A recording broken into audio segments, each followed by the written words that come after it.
He's at the edge of the trading floor in Chicago at the CME Group there.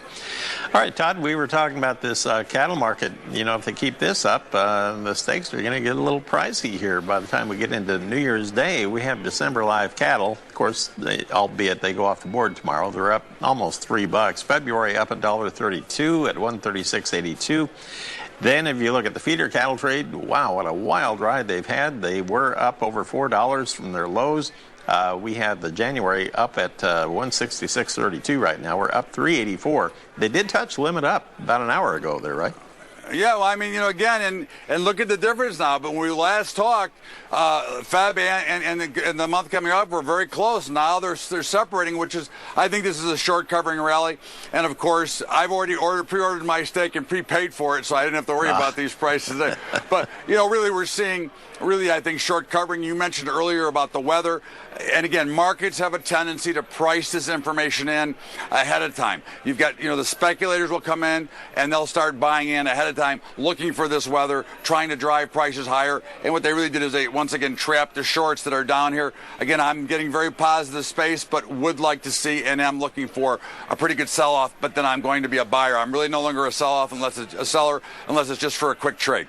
And an underlying factor here that developed at mid-morning was we had another rise, another spike, if you will, in the wholesale beef cutout values. They were up again today. Choice cuts up $1.91.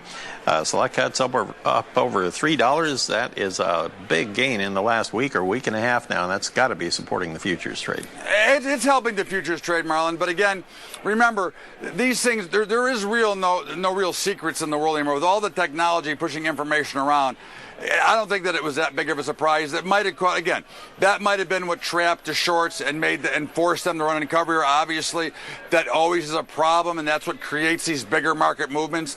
But when we see a steady trend, either up or down, you know it's a lot more based on reality and where we are versus these jumbo moves that go back and forth. So that's what you want to look for.